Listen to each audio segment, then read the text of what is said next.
Hello, everyone, and welcome to the Three Principles Global Community webinars.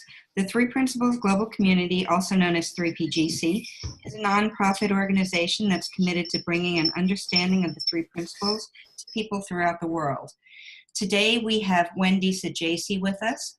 Wendi founded the Three Principles-based consulting company, Wake Up Your Wisdom, when she experienced a transformational change that ended her 37-year search out of depression and into a confidence she didn't know existed. She started coaching in the 80s and over the last 5 years has studied with the Pranskys in an intensive way and became a part of their mentee practitioner program. Wendi lives in San Diego with her husband and 2 sons. She works with individuals, couples, groups, and speaks on webinars and at conferences around the globe. For the last 2 years, she has had the opportunity to share her understanding at the biggest Three Principles conferences in the world in England and Los Angeles. Wendi is living with stage 4 cancer and nonetheless describes herself as happier than ever. And I'll post Wendi's information and ways to reach her underneath the YouTube video. So everybody can get in touch with her if you want to. So Wendi, thank you so much for joining us today, and I'm going to turn it over to you. Thank you. Thanks. Hi, everyone. It's really nice to see you. As most of you know, I have stage 4 cancer. I was diagnosed back in 2010, and I suffered unbearably emotionally in addition to the cancer.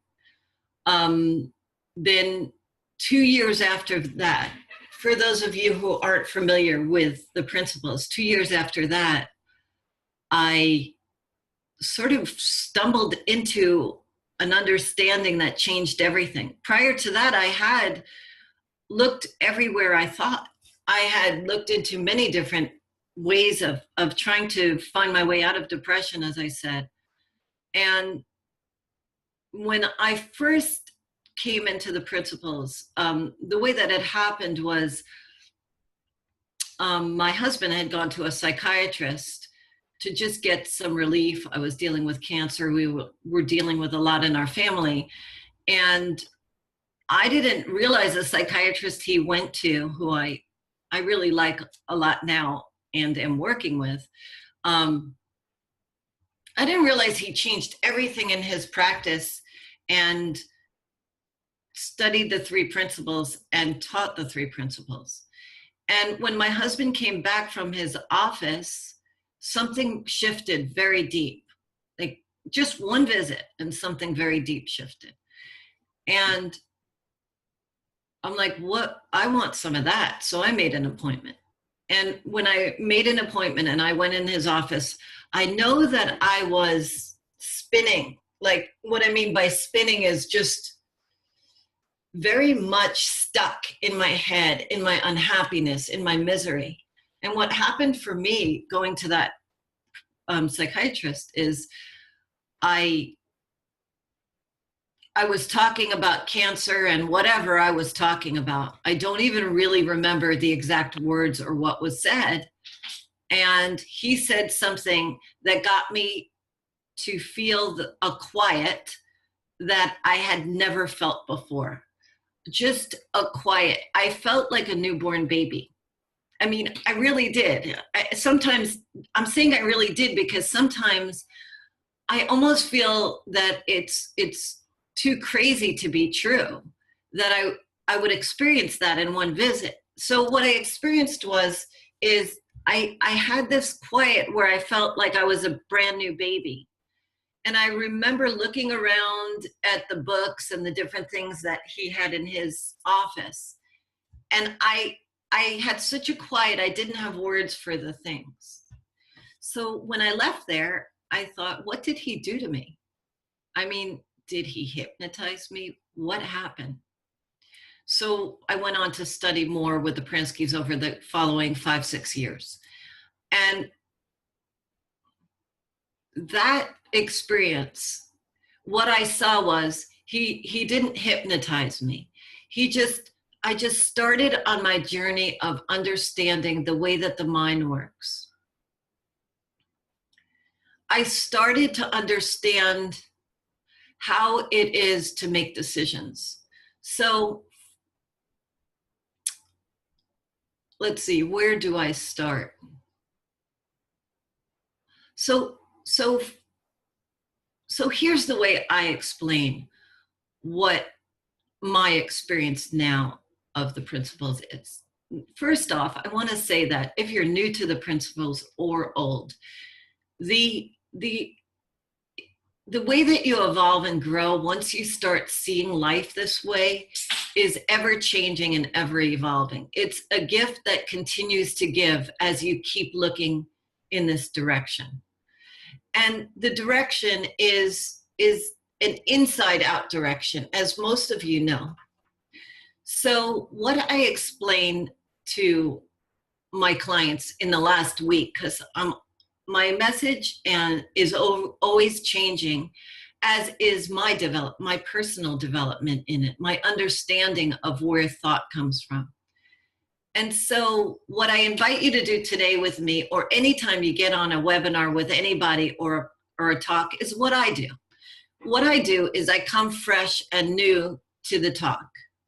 So anything I understood before, I kind of put that out of my mind so that I'm ready to open up to something new. Because you might hear something like I heard in the psychiatrist's office that just gets you so quiet that from that quiet space, figuring out just about anything in your life is different. So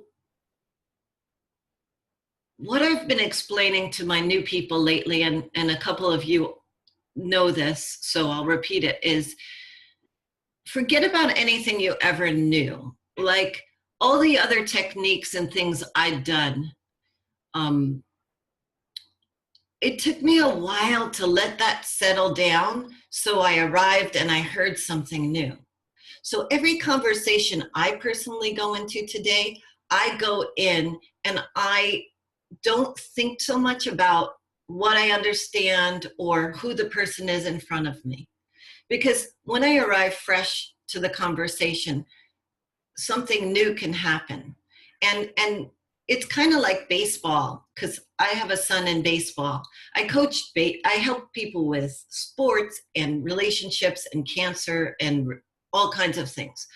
But with baseball, you always have to arrive to when you're going to hit the ball, you have to arrive fresh. If you're busy thinking about what happened your last at bat, or in cricket, I don't know what you guys call it, we'll just call it at bat.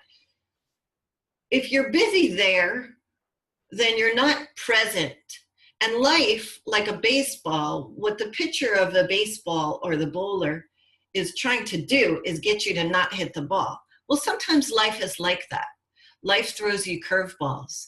Now, if you're busy thinking about what you used to know or fitting this into some other understanding, then you might not be as present to hear something new. So another way that I explain that lately is that when I was about 10 years old, I'm pretty old, I'm 56. When I was about 10 years old, someone told me about a microwave, and I'm very skeptical. I'm like, microwave? You know, there's no way something can heat up food in 2 minutes. So all I understood is the way that an oven worked. I couldn't wrap my head around the fact that this thing really could work that way. So I explain this to people because this is a different understanding. It's like you can't understand this thinking about your old thinking. Even if you have been in the principles for a while and you've had an insight, sometimes I have to drop all of that, drop out of that, all that old oven thinking and arrive new, because I don't even know how a microwave works. And so you want to come to it fresh, knowing that you don't really know. And that carries me also in every situation I get into my life.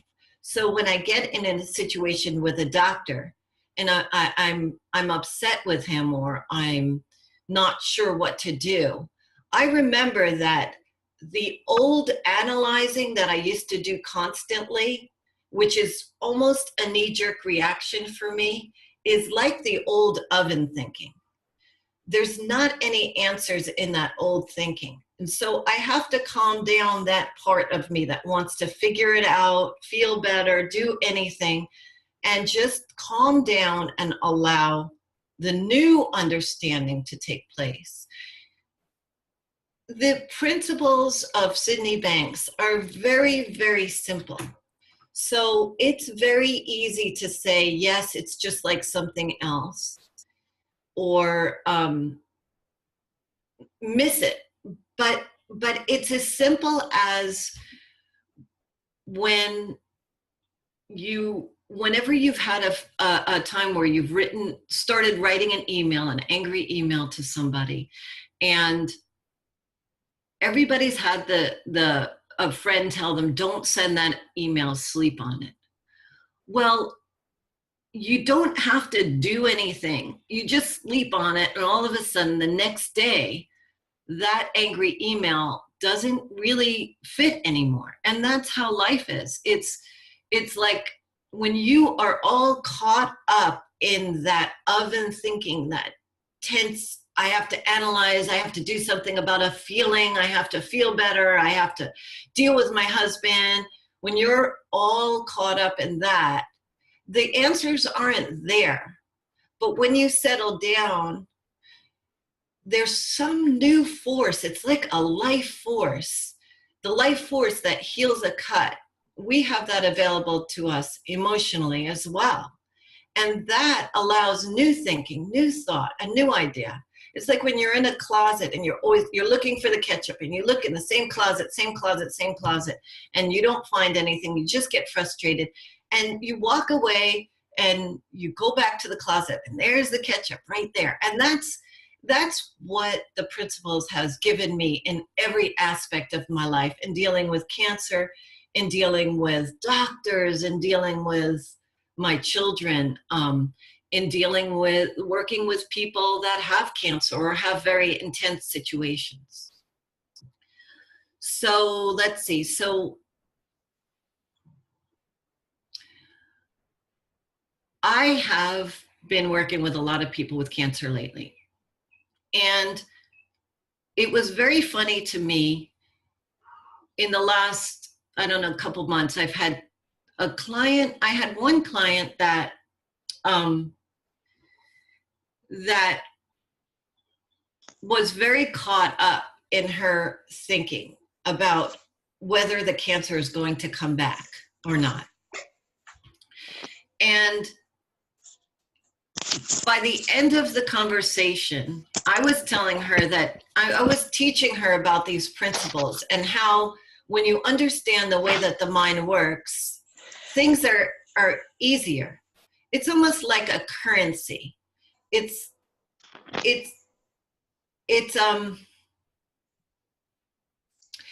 not that you have to think differently or do anything. It's like you're given this gift of a currency of the way that the mind works. And then you're able to see things differently. So I was explaining this to one of my clients, and by the almost end of the call, she told me that the reason that I had a great attitude about having cancer was because I've been dealing with it for 7 years, and she's only a year in. And I found that kind of funny that she saw it that way. She didn't really fully see that this has nothing to do with that. This has to seeing the way that the mind works, and then you're free to live your life and be in your life 100%. So then I knew in 2 days I was going to have another client that had been given 3 to 6 months to live.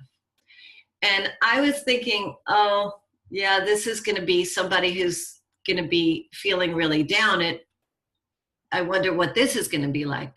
Might be a little hard. She's going to be feeling down. Well, when I called her, you would not think she was the one that was given that diagnosis. She was 100% alive. She was angry. She was doing her life. She just was in her body, in her life. And I found it really baffling that the one woman that was in remission and then the other woman that was given a few months to live was really able to 100% step in her life. And so I go on and I speak to many people about what are these principles so that you can really 100% live your life while you have cancer. I used to lay in the middle of the night, I used to try to figure out, what am I going to do with this cancer? I'd be sweating and I'd think, should I do alternatives? I need to figure out what it is I'm going to do about cancer. And I'd be feeling really bad. And I'd come from this really, really bad place and try to fix my thinking so I could figure out what to do so I could go back to sleep. Well, I don't do that anymore, because this is the thing. The principles are not moral principles, as I've said many times.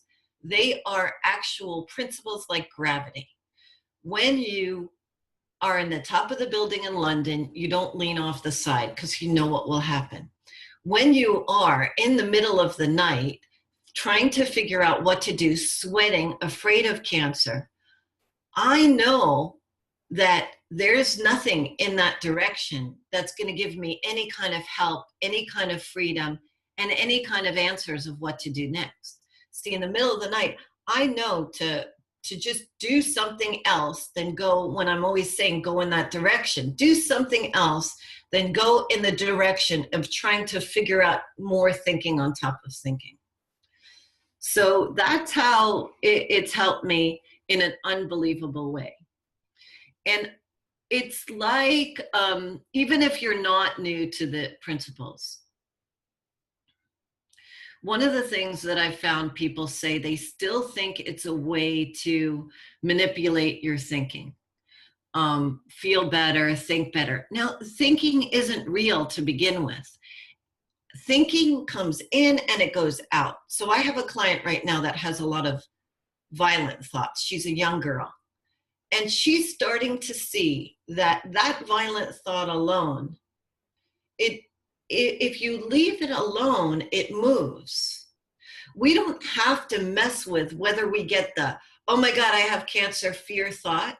We don't have to think about any of that. I used to have, oh my God, I'm depressed thought.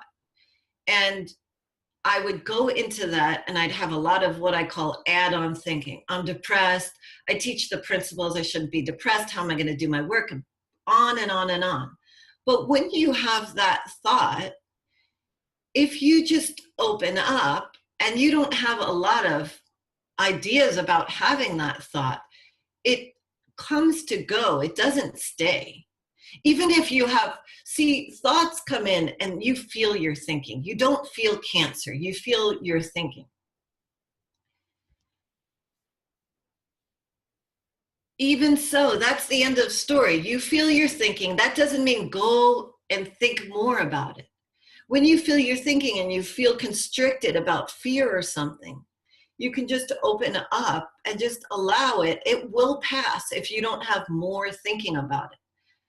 So I'm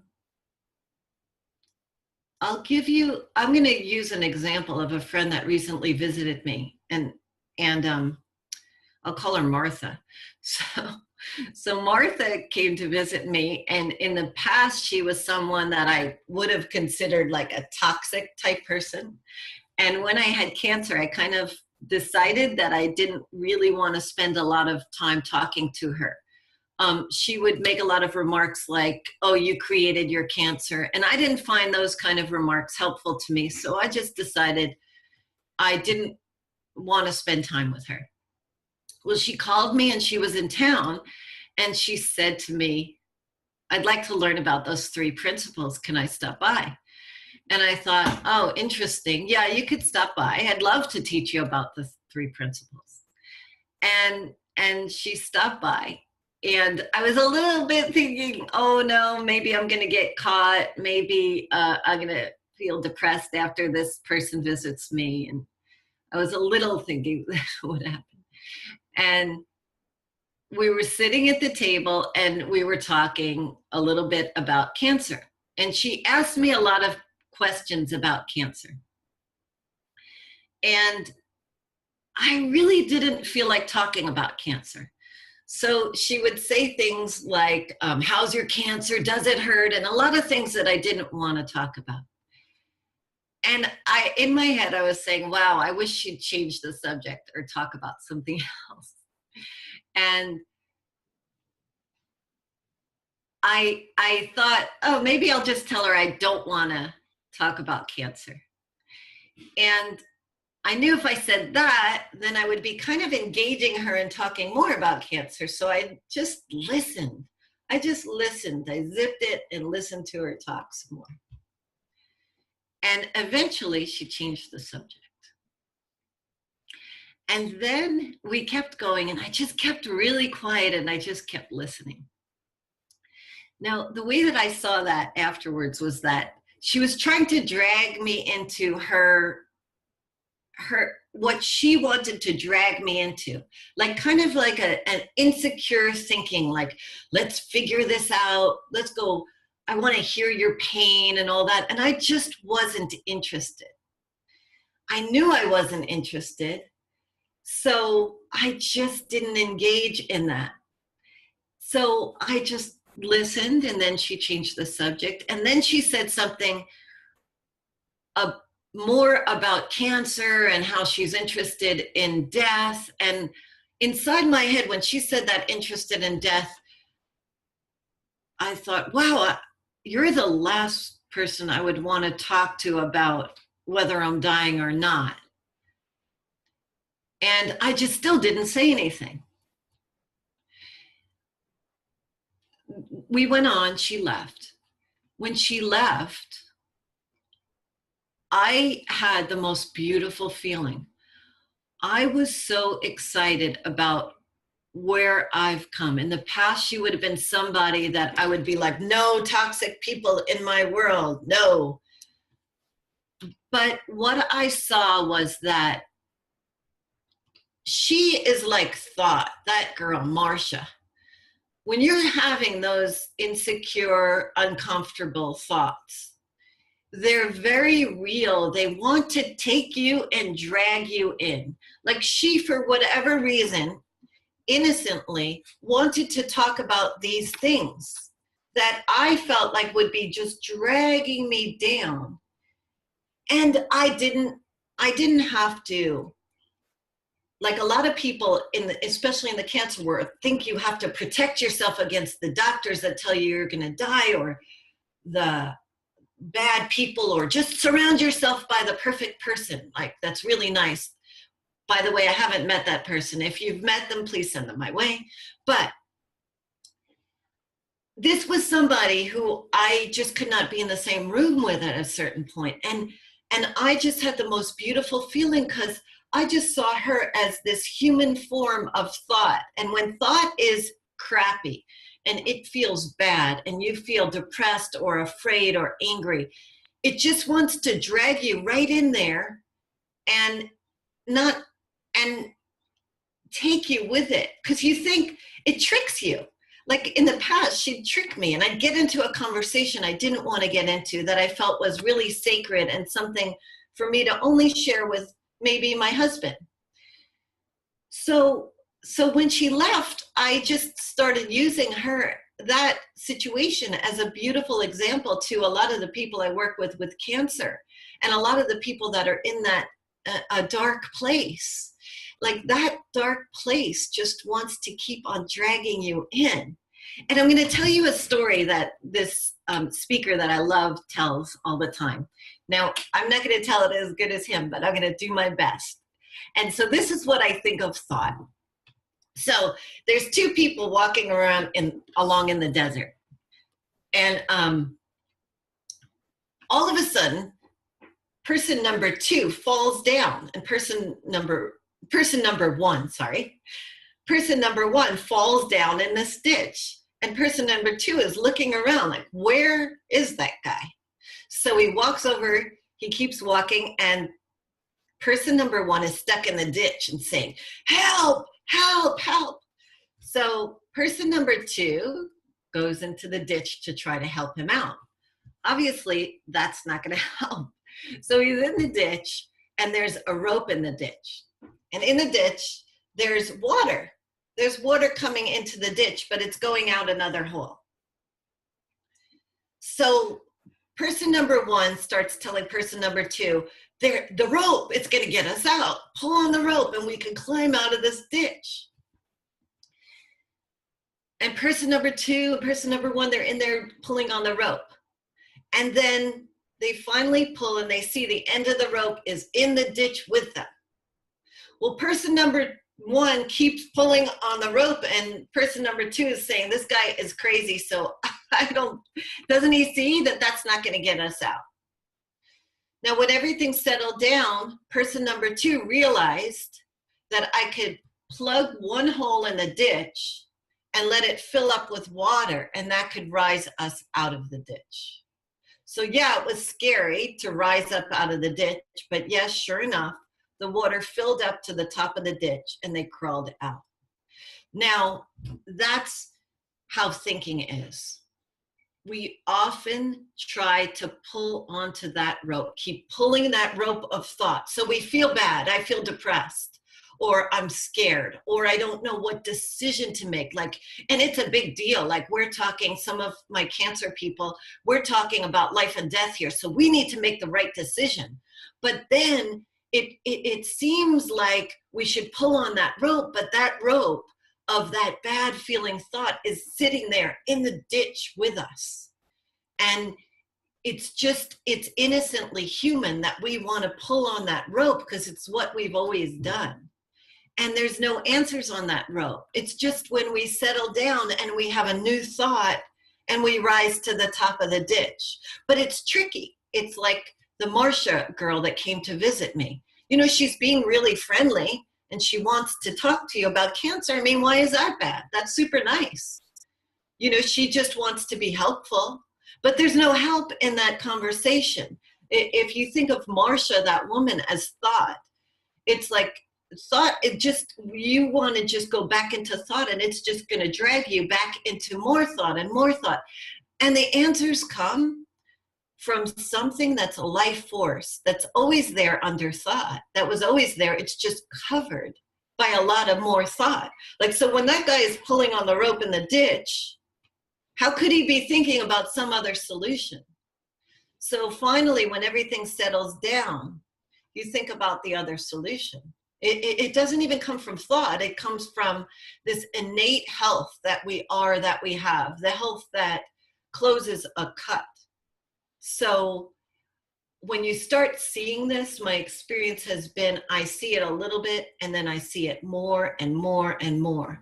And even when I'm in the thick of it, because I still innocently get caught up in thought. I have a PET scan and I get caught, and I think I need to pull on that rope of thought some more. And eventually, because I understand the principles to the degree that I understand them, eventually I move on, and then a new thought occurs to me to do something different. But the answers never lie in the thought. But it's really helpful to know that thought is tricky, tricky, tricky, because that rope looks good. It looks like you can pull on it. But the rope and the thought, it's all in there with it. So it's not there. The answers are in a quiet, settled down state of mind. So that has helped me and the people I work with in an unbelievable way. And the one more thing I'd like to add to it is what I find really interesting in my work with people lately. I have a few people that have been in some very, very intense circumstances. And sometimes I'll think, oh my, what am I going to talk to them about?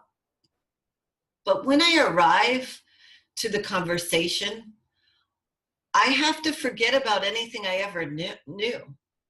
And then I'm here in the present, waiting for that curveball so I can hit it. Waiting to talk to this person. And I arrive and I remember to say, I don't really know anything. It's just me and that person, just enjoying each other, just listening. And I've had a few people lately that have been in such intense situations that when I've offered some help or tried to offer some help, they've yelled at me and gotten really, really mad at me. And so I just wait, and I know that it's up to them. And I know I have to get as out of my head as possible. When you're dealing with really hard stuff, sometimes you just have to really settle down and allow yourself to be as real as you possibly can. No platitudes are going to help somebody that's on their deathbed. They're already there. And whatever you could do to show how the mind works can be really helpful. I would say 2 years ago, I couldn't talk to the people I can talk to now. I just recently had a client that I did an intensive with. Her husband just died from cancer within 4 weeks. And we just did a whole intensive, and it just rerouted every way that she thought life worked. And now she's going along her life and she understands how it works, and it's changed everything for her, as far as I know. Now, that doesn't mean that because you understand the principles, now I'm never going to have a bad moment. See, I used to think that in the beginning. I thought, oh, great, I could be happy all the time. Well, you flow in and out. It's like clouds. It's like weather. I'm not happy all the time. But I call this cancer can't steal my happiness, because the times that I do get caught up in my thinking, I know that it's not the circumstance that's making me think that way. And I know that when I settle down, I'll have a new thought about the situation. Because like some of you cancer people, we get tests every three months or 6 months. There's always a possibility that it's going to be worse, or you're going to have to deal with something else. But when you start to understand the way the mind works, even if you're caught up in it, you know that you will settle down. You know that possibly you will settle down. And if you don't even know that when you're caught up, because I get very caught up, like I'm sure I'm right, I'm sure this is the end, and I'm always going to feel this way.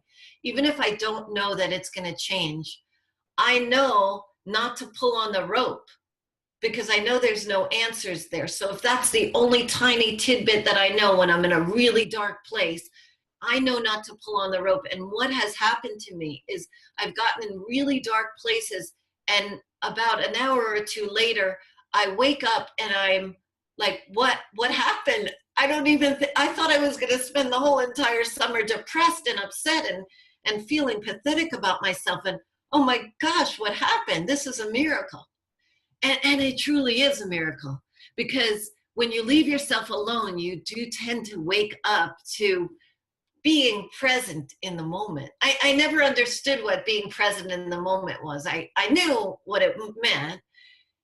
And I had done millions of things that say presence and be present in the moment and blah, blah, blah. And I had moments before I ever looked at the principles where I was feeling 100% in the moment. But I also had a lot of judgment when I wasn't. And now it's just, I understand if I am not here present in the moment, I'm just caught up in some thinking, and that's human. That's just innocently human. It looks like the answer's at the end of the rope. We just didn't pull it to the end and see that there's no answer there. And also sometimes, like back to that story, when the water's filling up, you can imagine that was probably a little bit scary, like you're having to let go of everything you thought you knew and rise to the top of something brand new that you never even knew existed. So that's the promise of looking in this direction. It just keeps on getting fresh and new. One of my teachers, George Pransky, one time in a call, he said, about a year or two ago, he said, I'd like to recall everything I've ever taught for the last 30 years, because my understanding today is so different than it was 3 months ago.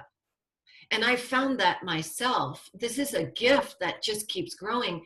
I have an old client that I used to talk to in the beginning when I first thought I understood the principles. And she said how much I helped her. And I'm like, what? I didn't even know what I was talking about compared to what I understand today.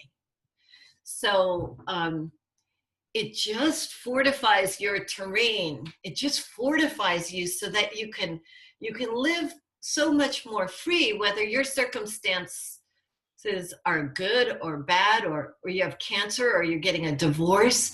Just understanding this makes you go through it in a whole nother way.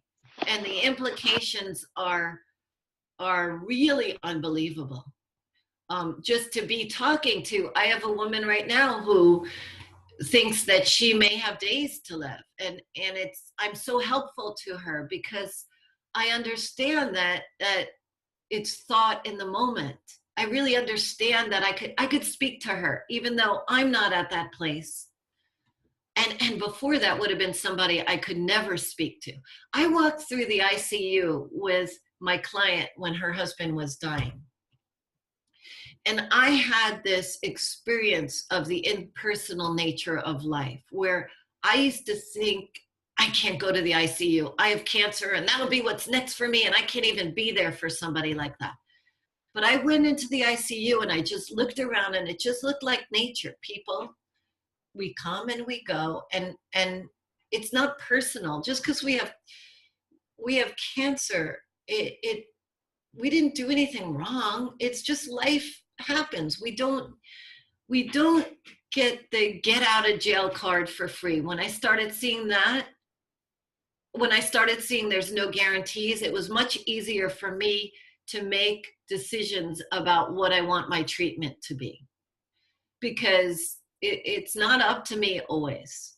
And life throws some curveballs, and that's the way it is. If you're present in the moment, like I have a lot of clients that they just want the outcome to happen. Yeah, me too. But when I was looking for alternative therapies that I wanted to do, and it was all about, I need a guarantee. I was so stuck needing a guarantee that I wasn't present in the moment, looking around and seeing what I feel is right for me. So it reminds me of a kid playing baseball. Of course you want to hit a home run. I mean, everybody wants to hit a home run. But if you're busy thinking while you're at the plate and that ball is coming 70 to 90 miles an hour, and you're thinking about the home run you want to hit, or the outcome, or you're thinking about your last time you were sitting there ready to hit the ball, you're not here. So what happens when you start seeing this? More often than not, you're here present at the plate waiting for that ball. Now that pitcher is going to try to trick you. So Marcia tried to trick me and pull me into her whole thing, a place I did not want to go. But I didn't have to protect myself against her or think I can't see somebody like that. I was present in the moment with her because I knew there was nothing to protect. And when I was present and I didn't take my thinking seriously, like I had some thoughts, trust me, I was like, that rat, actually I said worse words. But anyway, in my head, I was thinking, oh my God, I can't believe she just said that to me. Things like when people say to me, like, you created your cancer, like The Secret, I'm like, did you really just say that? And I have that in my head, but it's actually comical. I mean, she left and I was laughing. I felt better when she left than I did before she was here, because I felt so proud of myself that I saw her as this one big thought that's in form, and I don't have to be afraid of my depressed thoughts or my fear thoughts.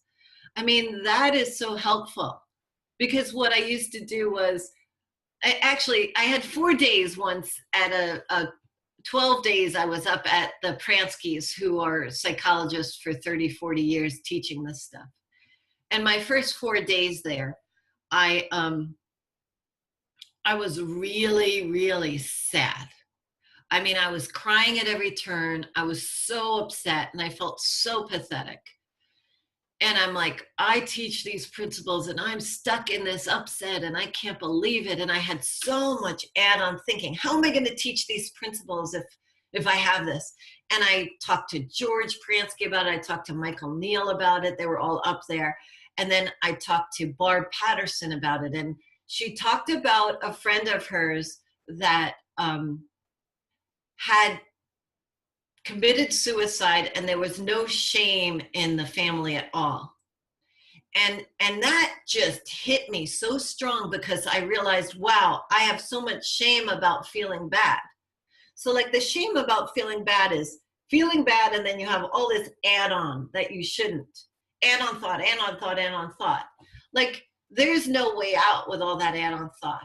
Now, after those 4 days, I just started coming to. I just started relaxing and not even caring that I felt bad.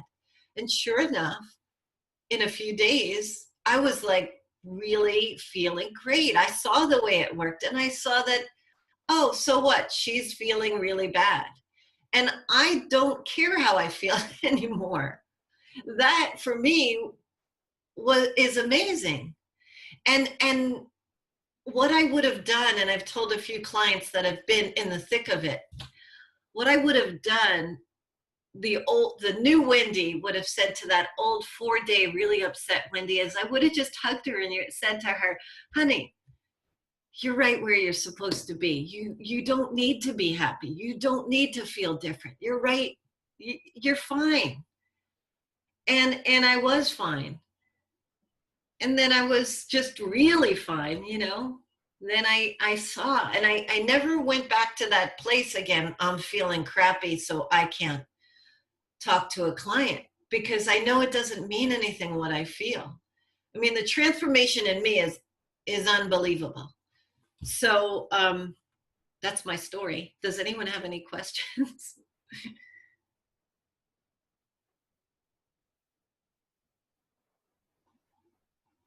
I have a question. Oh, goody. I hope I can answer. And maybe you explained it already, but I'm not sure or if you can. When someone comes to you, like for the very first time, or one of the first times they come to you for help, I suppose you call them a client, and they're in a very, whether it's life-threatening, they're really in a drastic situation. How does that conversation start? What is that like? Is this a fair question? How do you go from somebody coming to you and they're very upset, they may be dying or sick, or their loved one is dying, and they must be all caught up in their emotions and their thinking? Can you give an example of how you proceed in the initial part of a conversation like that with someone? Yeah, I have a great example of someone. This is one thing that George Pransky once said. I'm not sure if you're a principles person or someone I met somewhere else, but he once said, all your work is just us girls having tea. He's a guy, he said, just us girls having tea. Whenever you're across from someone, it's just you and somebody as if they're your friend, even if they're paying you, you know, because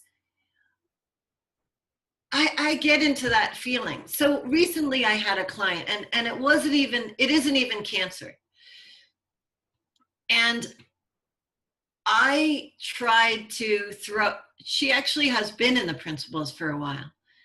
And I said certain things to her, like that I would consider platitudes. I tried everything to talk to her. She is upset about her job. She doesn't have a job right now. And I talked to her about, well, Heath Ledger killed himself or overdosed on drugs. And so I was trying to say, it can't be that your state of mind is dependent on you doing well. And I used the example of Heath Ledger, who's an American, very famous actor, whoever doesn't know him. And he, I think, overdosed on drugs. She yelled at me. She's like, I've grown up with people like that. that's no example. And she was really mad at me. Well, in that moment I thought, oh, okay, well, she might not want to hear anything from me. Like, I don't have to talk to her. So I knew that. I knew I wasn't attached to having to change her or do anything with her. And then what happened to me, Chris, is the more she yelled at me, the more real I got into. I started talking to her about I got more personal, because Heath Ledger, I don't even know Heath Ledger. So I came back down to my nitty gritty of what I struggle with. And I just got so real. And at one point, her and I we were on Skype and we were both teary-eyed together. So it was just a matter of connecting with this human being first. Now, some people, like I have a person that's really, the one that had 3 to 6 months to live. I've joked with her, you know, I said to her, we don't have time to get to know each other. So let's just get right to it. No bullshit. Oops, sorry, Bonnie. It's like with that woman that was yelling at me, like I didn't like being yelled at. And I really, in my mind, thought, okay, I'm not going to be able to be helpful to this person. But so what? I'm going to do my best to just be her girlfriend right here and just keep trying until something hits. Like one of the things that I was really helpful is when I worked with Linda Pransky, we had a client, and Linda, who's experienced, who I hold very highly, just said with this client, we worked together with a client, she said, you just throw everything at them and see what hits. You know, these clients or these people, like they're not really clients, they're just people. They're no different than your kid or your husband or your wife. They're just people like that. You get the honor of connecting with them. Like, to me, it's been such an honor. And now I didn't like being yelled at, and I almost didn't keep continuing with that girl, but she taught me so much. She taught me that I have to get right here, right down, right in my heart of what's really real for me in these principles. And now, not so much a few years ago, the way I see the principles, and I tell this to people all the time, they're not moral principles. They're not platitudes. They are principles like gravity. They're like a currency. When I go to another country and I don't know how to use the currency, I could have it in my hand, but I don't know how to use it. But once I understand the dollar versus the pound, and I know how to use it, I'm able to do with it what I want. I am positive, 100% sure that if you're on your deathbed and you're going to die tomorrow, I could still help you see that you have wisdom inside of you. You don't have to add suffering onto suffering.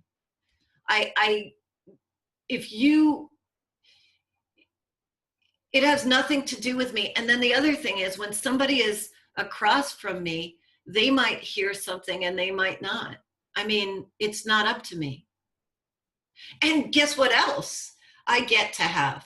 They might teach me something. Well, they usually do teach me something, because they're the same. We're the same. Everybody, the principles are the way that it works. It worked before I knew the principles. I have moments now I can explain to you why I was so depressed one year, or why I had this magnificent, quiet experience. I could explain that to you all before the principles. And so could any of you. You could use the principles and see, oh, that's how that happened. When I see people saying cancer is a gift and it's fantastic, like, I never thought that way. But I used to think, I wish I thought that way. I wish, I could rub up against them and feel the way that they do and be a happier person and this and that. But now I could explain to you, well, that's because they're spending a lot of time in their life and not so much in their thinking about life. And innocently, I'm spending a lot of time in my thinking. Even if I'm on my deathbed and I'm thinking a lot about, oh my God, what's the next pain, or what if? I'm innocently doing that. but I'm pulling on the end of the rope. The rope's in the ditch with me. So I could always just help somebody see that.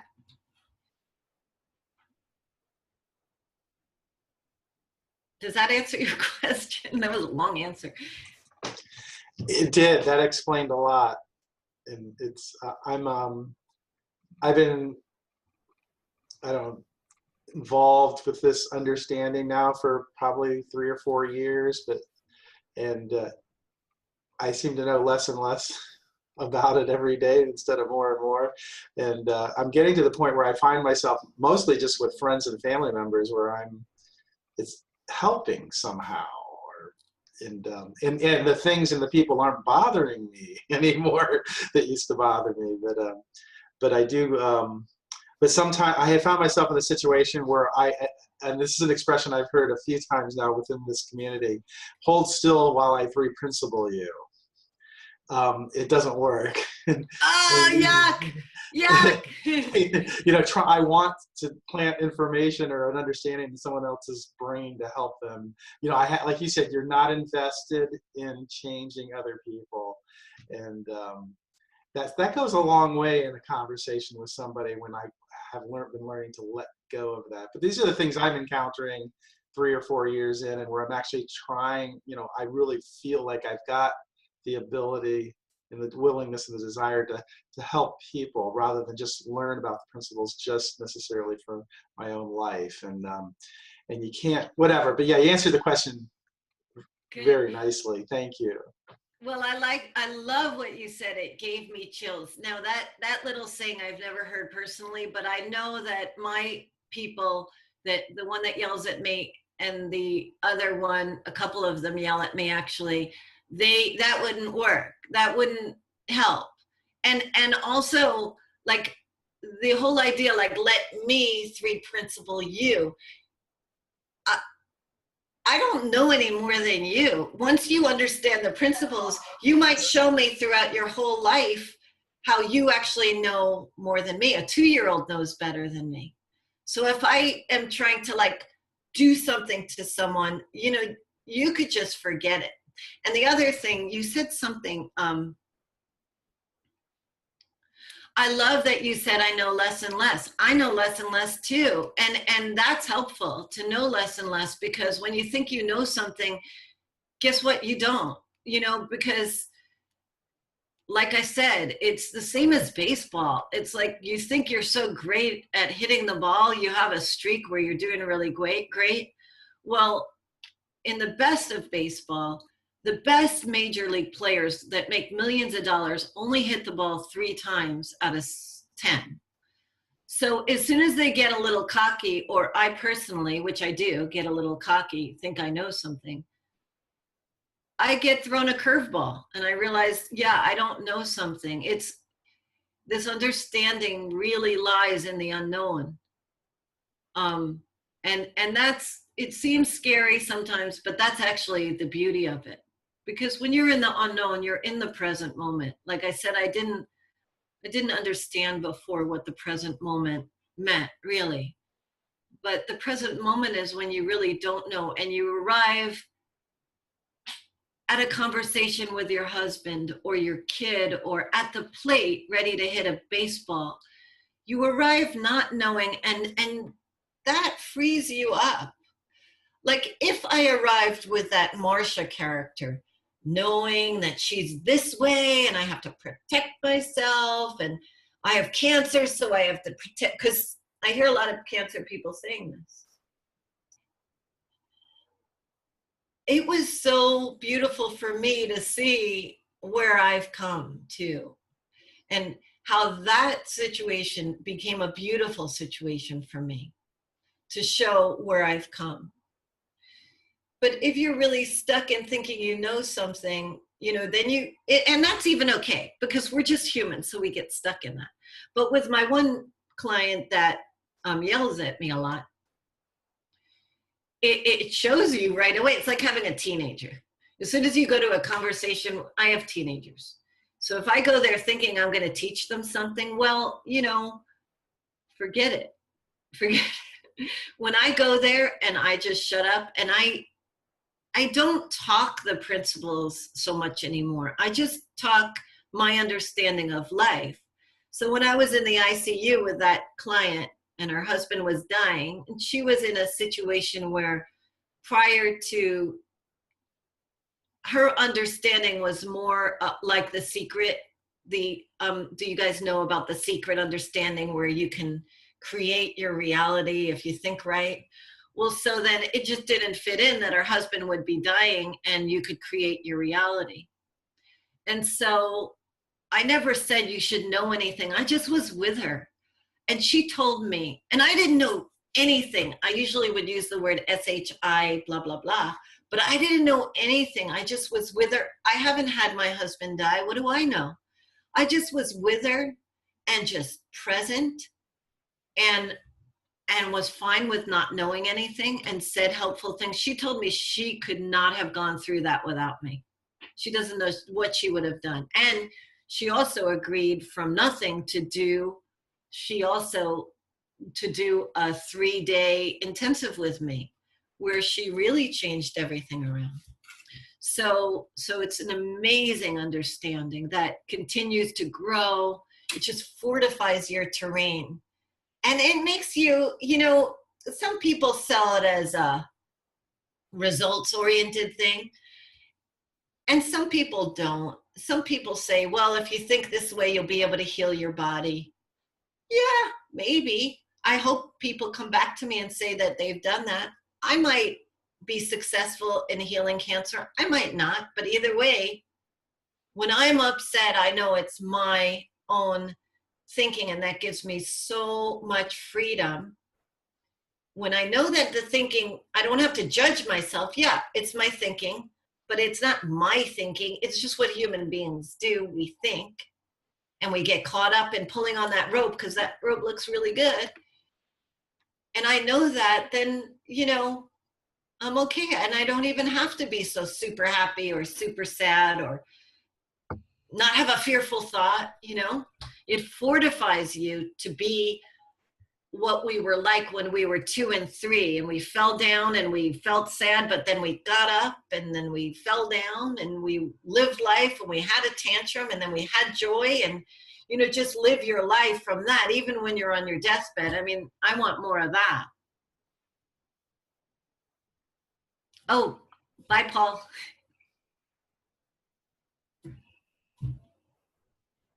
So does anyone else, well, I hope that was helpful. Does anyone else have any questions? Could I jump in a little bit? Sure, Mary. I haven't got cancer, but my daughter has. She's 35, and she's just been, through 3 years of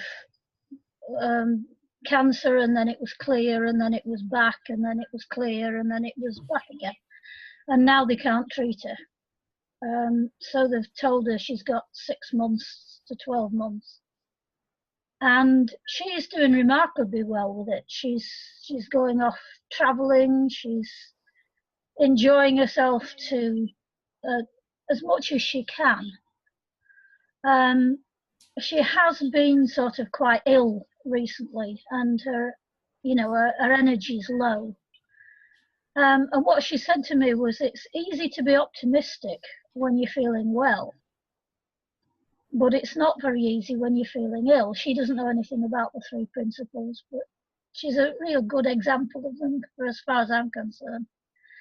But it's me that's struggling with it, because I feel I should be able to do something for her. Because I used to be I was a complementary therapist until all this started, and then I've given it up. So I'm still, when you were talking about, beliefs and things, I realized I got a sort of insight that my belief is that I should be able to sort her out. And I can't. I have had clients who've had cancer and they've got cured. I don't know whether it was anything to do with me or not, but, she isn't one of the ones that I can actually treat. And that's coming really hard, because from a mother's point of view, I've got vested interest, should we say, in providing a cure of some description. Yeah, and I absolutely would too. And what could be on offer for you in this understanding is, so what? So what if you have that thought? If you don't have add-on thought to that thought, the thought will come in, I should be able to sort her out. And that's just a thought. And if you don't add more, like when you have that constricted thought, I should sort her out, why aren't I sorting her out? Just, you could just open up to it and leave it alone. And then you can have some moments of joy with her again. So that's what's really on offer here. And when you just keep looking in the direction of that thought. Tell me some more. Is that helpful at all? Yeah, I mean, I've realized from what you were saying that I've added loads of guilt onto that as well. I'm absolutely loading myself down with guilt, which isn't really very helpful, is it? Well, I'm going to say something funny, but, well, I don't know if it's funny, but, Mary, what about, why don't you just do all that when you don't have the pleasure of being with her? Why even bother with all that stuff, and just as much as you can? See, so that's what this has to offer. It's like, I do have a lot of people that are caught up in trying to heal themselves. And as you start seeing this, first of all, you're innocently caught up in that. I would be there too. Anyone would. Mm-hmm. So, of course, you love her. Mm-hmm. It's a very tough situation. Yeah. She actually says she thinks it's tougher for us than for her. Yeah. And we get to so that she doesn't want to tell us how she's feeling in case we get upset. But I'm trying to keep the conversation open so that if she has something she wants to say, she won't be afraid to say it. Well, here's the beautiful thing about upset. Remember how I told you with the woman that came to talk to me, that's my friend, I didn't have to protect myself against that toxic thought. Like, I saw her as a thought. You don't have to protect yourself against upset. You are human, and I don't see getting through this without getting upset from time to time. So if you're not afraid of your upset, and you kind of just take a look at this idea that I'm talking to you, and you could call me, I'll talk to you some more about it. If you're not afraid of your upset, I mean, upset comes and goes. I told you, I know a lot of 3 principles teachers that don't get as upset as I do. And it's not even because of cancer. I just sometimes really believe my story. So if you're not afraid of your upset, then you could be with her upset. So this is what happened with my son, Tristan. He's 22. He could not deal with the fact that I have cancer. Like, he just never talked to me. He would say to me, Mom, just, you're going to be fine. And who was it? Do we still have Chris? So this is Chris. This is an example of how, like, first I'm talking to her about ideas, and then it comes to me to tell a story from my own life. That's really true. Like, you can't argue with a story from my own life. So what happened with Tristan, so he's 22 years old, could not deal with cancer at all whatsoever. He can't talk to me about it because he was so afraid of it. And he went away. He didn't even do this 3 principle stuff, but he got an insight, which is available to you anywhere It doesn't have to be the three principles.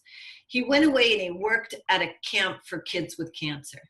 And he came back and he said to me, Mom, I'm okay. I understand this a little better. I could talk to you about anything. That was really different. And he's very bright. He was a bio major at UCLA. And sometimes, you know, I was like, wow, it'd be great if I could have that kid come with me to a doctor's appointment. He came with me to a doctor's appointment, and the cancer had progressed. And it was a very, very bad day. I didn't have to hide anything from him. We both got into the car and we looked at each other and we just cried together.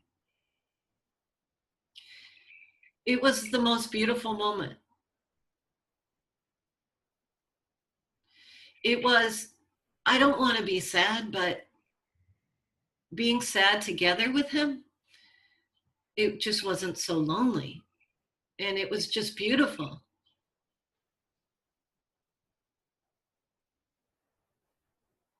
Is that helpful at all? Yeah. Yeah, I've been bottling it up. Keeping strong, you know.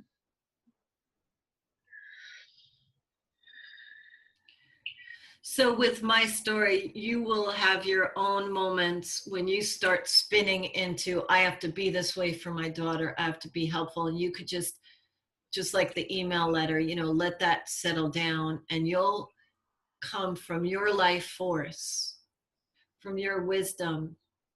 You'll be able to have things, and you'll come back and you'll tell us a story about what you did. Like, I would never have been with Tristan just to cry. And that was one of my all-time favorite moments with him. I mean, even though I hate being sad and it was scary what I heard, but to me, that's what we get to give to each other. And to be honest with you, especially Chris, since you asked, how do you deal with people like that? That one person that kept crying, that cried with me, I tried different things and I said light things just like I did with Mary. And then I got down to it. I get down to what's really going on in my life. And I felt it. So I'm like different talking to her. Well, with that woman, I actually started crying. And she cried with me. It's just like a different level of being with a person. And even though it would be nice, maybe it would be nice on another planet to just be happy all the time, sometimes the sadness connects us. And when you're dealing with something like your kid being sick with cancer, like, I'm sure you're going to teach me after when you start looking in this direction. There's a couple books you can read, and you can go on the 3PGC site. There's all kinds of people talking. You don't have to protect yourself against your sad. Oh my gosh. I raised my kids thinking I should never make them sad. What a debilitating thing to think you could never be sad. And I saw where it came from. I was once in a hospital in Mexico. My mother actually died from cancer in an alternative hospital. And I had my little baby with me. He was like 6 months. And she'd hear him in the next room crying, and she'd call me on the phone. Well, she had cancer and she was suffering, but she'd call me on the phone. Why is he crying? Why is he crying? You know? So I had generations of thinking we should never be sad. And even though I'm saying this, don't think I don't fall into it. I still fall into it, but then, it's no big deal. So what? I fall into thinking I shouldn't be sad. I've just got another insight. I lost my father. He had cancer when I was 13. And the family just shut down. Nobody spoke about it. We didn't talk about it. I went straight to school on the same day that he died, so that I could get out of the house, because it was so oppressive. Just being there with my mother, I thought she didn't care about him because she didn't cry, she didn't seem to be upset, she was just matter of fact. And I just got the impression that you just don't talk about it, don't deal with it. And it was sort of 40 years later when I've actually started to deal with my father's death. And I don't really want my daughter to, I don't really want to be like that with her. I don't want to be isolated and separate. Does that make sense? Oh, it totally makes sense. It totally makes sense that, you know, I get caught up in that sometimes, like if I'm feeling really sad about cancer and I had some bad news, even though I shared that beautiful moment with my son, you know, I get moments where I don't want to tell them or I get isolated, but I know that there's hope that I can, that doesn't mean anything. Even if you have a moment where you do feel that way, as soon as you see it, you see, oh, I don't have to be that way. People are just scared of their feelings. Because I used to think that once I get depressed, I'm going to stay there. And I did used to stay depressed and sad for many months or many years. And now I see feelings as transient. So, and really, even my friend who just lost her husband, in talking to her about the principles, she goes in and out of the grief, you know, it's not just depression. So you don't have, when you're not afraid of it, like you go back to being like a little kid where you're sad and then you're not. You feel grief and then you don't. Well, actually, since we did since I've been doing the 3 principles, about 2 years now, I think the first time I went to London, I saw you on the stage. That was my first introduction. Oh, really? Talking about how cancer hadn't, you know, changed, well, it had changed your life, but hadn't, you know, you hadn't got depressed or whatever with it. And I was really impressed. So when you were on tonight, I thought, oh yeah, I'll have to have a 6-penneth of this. I forgot what I was going to say now. Oh yeah, when my father died, I had decided that my life was never going to be the same again, that I'd never recover. That was my belief up until just a couple of weeks ago. And I realized that actually that's not true, because I can look back at it now and it doesn't feel, it feels as though it's happened, but the pain is nothing like as strong as it used to be. And yet I'm thinking, my thinking is that when my daughter dies, which it's looking as though it's possible, that I'll never recover. Just like I was thinking with my father, and I thought, well, that might not be true either. I don't know at this stage. I'll know when I know, won't I? That's really beautiful, Mary.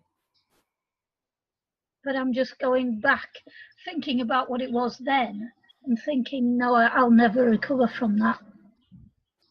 And that's basically where the problem, in a nutshell, where it is.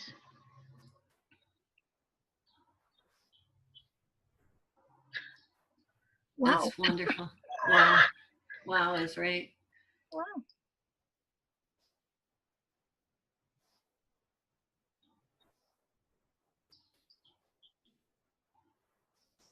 Thank you. Francis, I think you had wanted to say something. Can you hear me? Yeah. No, I'm just post-treatment and got the all clear and so on, but I've been left with quite debilitating side effects. And I'm trying to deal with that, and I don't know whether I'm looking at the 3 principles in a prescriptive way, or, you know, basically I can't, it's neuropathy, so I can't touch anything without severe, like raw, it's if my nerves are completely raw, so I can't do anything. I can't tie my laces, I can't cook, I can't do anything, basically, because you realize how much you use your hands. And I've been told, okay, it's just thought. Pain or suffering is thought. So it's just such an ongoing, everyday thing that I'm dealing with, because you use your hands so much that I find it very hard to deal with, basically, and I don't know how to approach it or what anymore. I had a big meltdown there about 2 weeks ago, but I just cried my eyes out all day, but that seemed to get it out of my system, and now I'm just, you know, I don't know how long it'll last. I don't know. They don't have any answers. It's, you know. It's not just thought. I mean, it's just not that simple. Like in the beginning, when I first started understanding the principles, I'd say to my little 15, well, he was like 11 at the time, it's just your thinking. It's just like, shut up, Mom. I just get slapped for that. You know,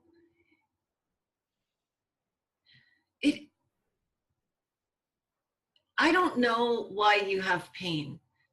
Like, I don't know if you could make the pain go away by thinking differently.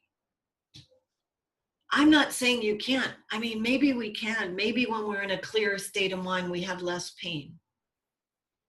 You guys can come back when you keep looking into this and tell me some stories. But you don't, when you start to see the way that the principles work, they're not moral principles. They're not platitudes. They're not ways to manipulate your thinking. If you're thinking I'm in pain and I'm afraid, that feels 1000% real to you. It's real, it's real, it's real. When you're standing in the middle of the ICU and the doctor's telling you your husband's gonna die, that's not just thought, it feels real. But when you know that, you don't even have to mess with the thought, because still it feels really real that tomorrow is going to be more pain, but you don't have to mess with the what's tomorrow going to bring. You're back to the present again. And somehow when you're in the present with things, like, because I've had surgeries and I've had some pain, and I have no idea what you're going through. I'm sure it's horrible, but when you're back in the present with it, like when I'm in the pain, I had a few things and I'm thinking about tomorrow and, oh my God, is this just going to get worse? Oh my God, I have cancer. My friend just died. Am I just going to have more pain and croak? Oh my God, how am I going to do tomorrow or the next minute or anything? When that calms down and I'm just with what is in this present moment, because I understand the principle of thought is that the more I pull on that rope, once I have thought and it's making me miserable, which my thought tends to do now and then again, once I have thought that's making me miserable and I'm in that ditch, any more pulling on the rope, any judging myself, any thinking that I'm going to get out of it by thinking differently is not helpful.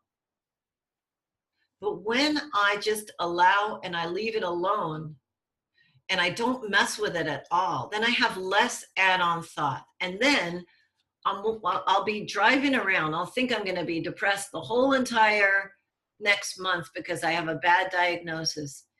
And I'll let go of that and stop trying to fix it. That's the thing, the fixing thought. Yeah. The fact that you can control thought. Then when I realize I don't have to control it, I don't have to fix it, and it's not my choice to think it anyway, then I don't mess with it. And then all of a sudden I'm in the middle of a painful moment and I'm having some joy.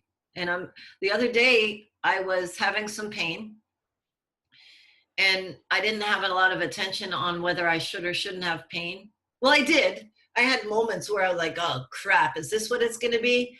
And then I let that go. And then I was just sitting there and I just looked around at my family and where I live.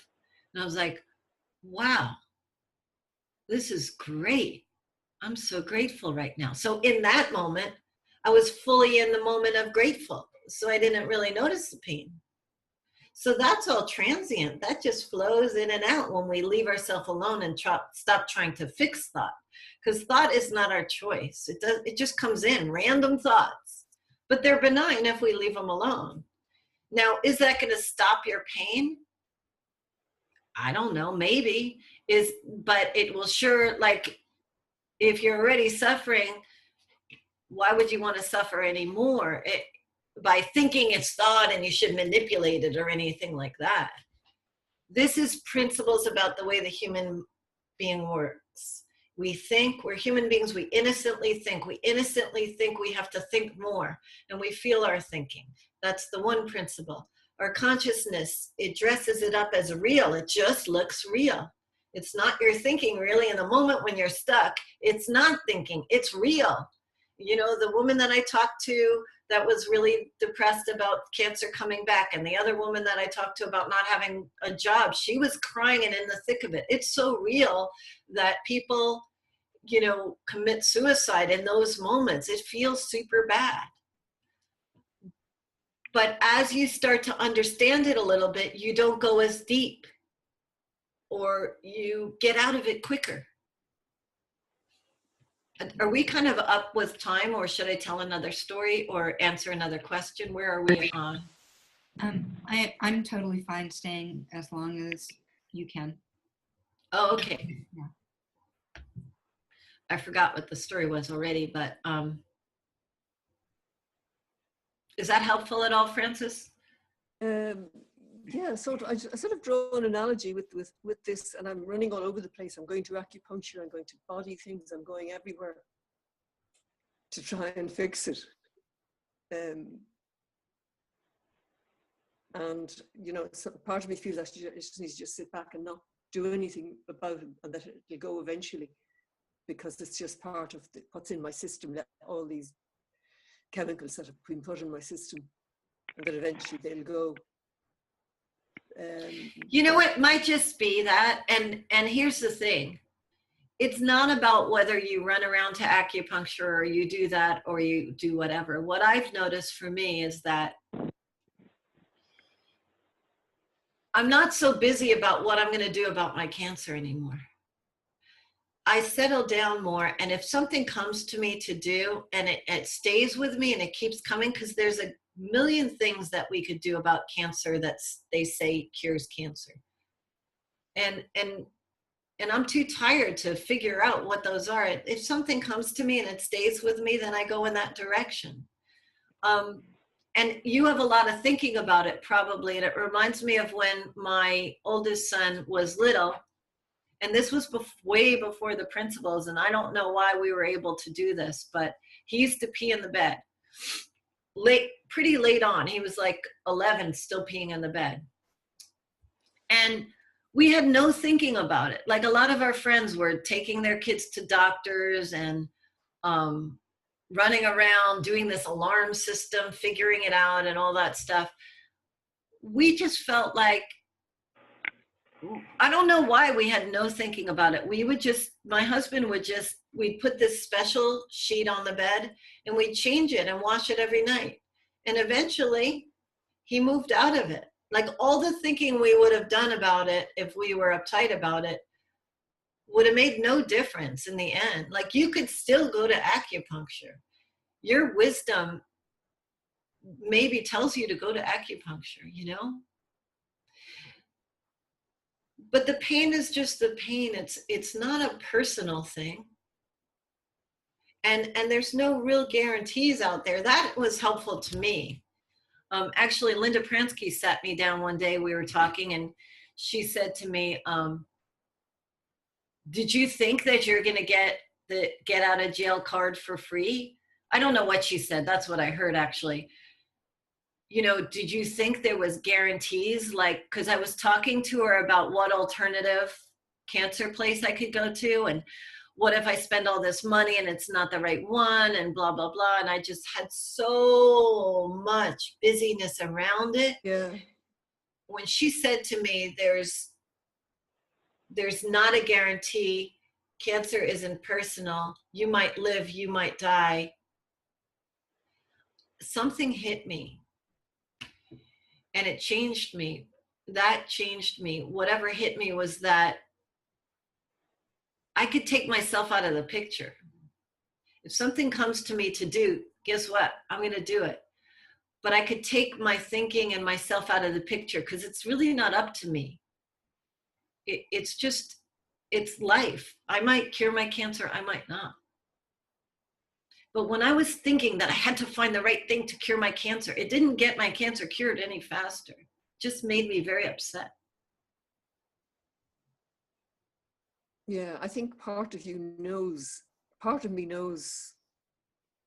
when I am running around trying to fix it. And there's part of me that knows that just to sit back with it or something, yeah. Sit back with it without an idea that you have to just sit back with it. You know, if you sit back with it in your mind and just allow something to arise, and maybe tomorrow you decide to call the acupuncturist, and maybe you don't. Someone told me this saying, this way before the principles: nothing lasts forever, everything else doesn't. Wrap your head around that one. Right. But you know, in the moment when, like, if you think of, I think you have kids, right, Francis? Yeah. In the moment when you're in a stage where you're with your kids, it seems like that's all you see is that stage, like the diaper stage. Are they ever going to get out of the diaper stage? You know, or was he ever going to stop peeing in the bed that we had to change the sheets? My husband's on the call. Remember that? He can't see me. You know, we didn't have a lot of thinking about the changing the sheets.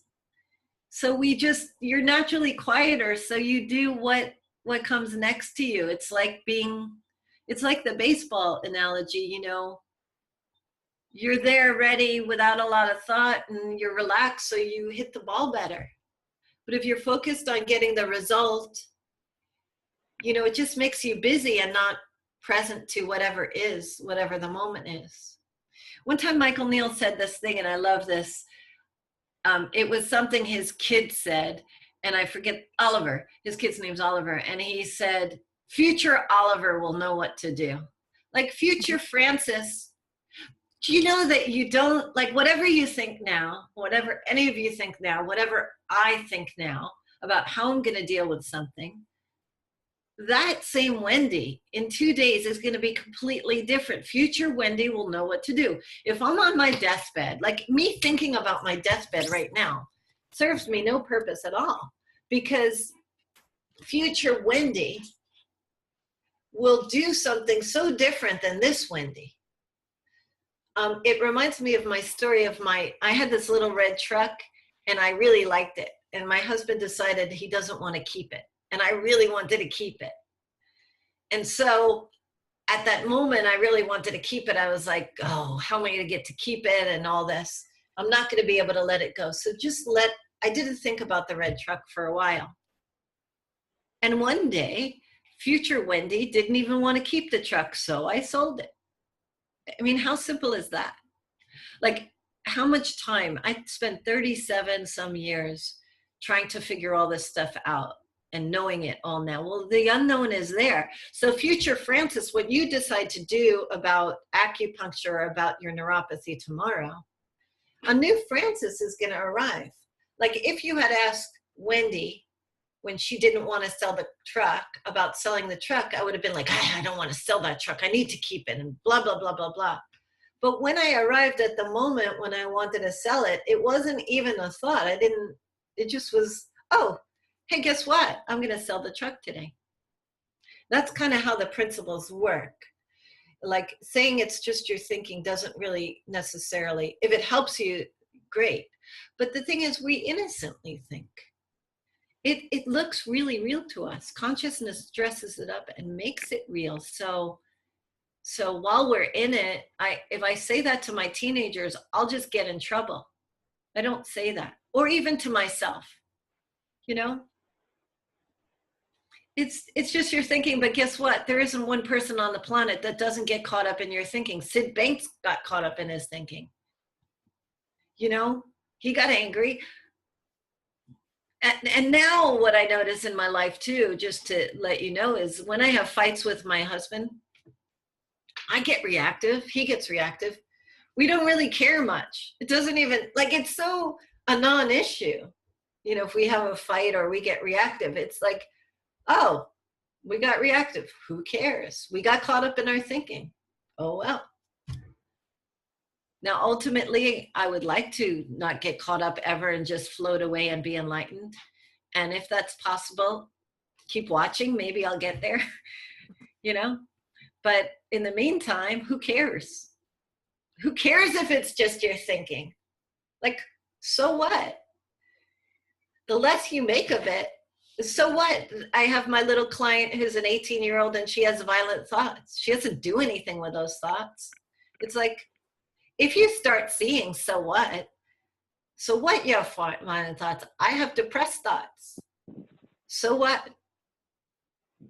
I had a depressed thought for 4 days straight when I was paying to be at a training of the Pranskys, and I was supposed to be a 3 principles teacher, whatever that means. Well, so what?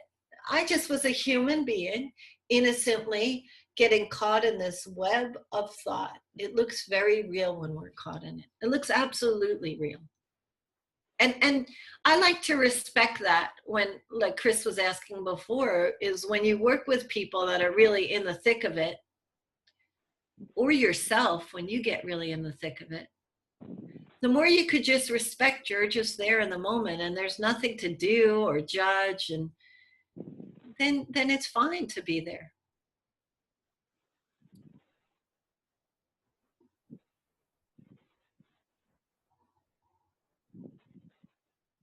Yeah, I can see that. And I can also see that,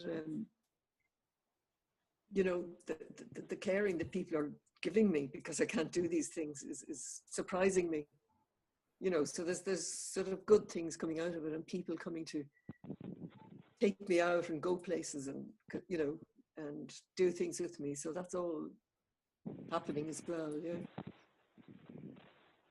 Yeah, I find that when I have a new diagnosis that's worse or pain, it's kind of a new normal. It's like you maybe there's a bit of a learning curve with something new, you know, with new pain or new tiredness. It's a new learning curve, and then you see how you are with it and allow yourself to be with it. You'll find your wisdom around it, what you want to do, what you need to do. Or not do. Or not do. Yeah.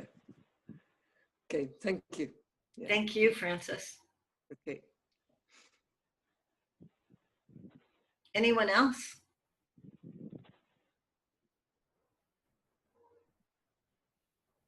Are we kind of done, Bonnie? If no one else has anything to ask, and if you have nothing else to share, then wrap up. Do you want to say anything before we go? I have one thing. I am putting together a program. I'm not sure how it's going to go, but it's going to be the first 3 days at the Pranskys in LaConner, and I'll do a workshop for 3 days with Barb, Linda, and George and me as your facilitators. And then I'm going to do some before and possibly some after. So if that sounds interesting to you, it won't be very pricey, but you'll get to go up there and I'll be your teacher, and you'll get the privilege of being with my teachers as well for 3 full days. And then we'll do some other hours, or I'm not sure how I'm going to set it up yet. So if you're interested in something like that, definitely email me or call me, or everything's on the website where you can get together with me, right, Bonnie? Yeah, and definitely let me know the dates and what it's about, and I'll share it with as much of the community as I can as well. Okay. I'm so grateful that you all showed up. I'm grateful for your questions. I hope this was helpful to you, and you're welcome to email me or Facebook me with questions. You know, I'll let you know if I'm busy, or if you want to do some sessions with me, I'm happy to do that. That's it. It's been a pleasure. Thank you so much, Wendy. So many nuggets. So many. Thank you, Bonnie. Thanks so much for having me. Beautiful, yeah. And thank you everyone who joined and participated. And the next webinar is August 10th. That's a Thursday as well. And it's with Dr. Rita Shifford. So hope to see you live then as well.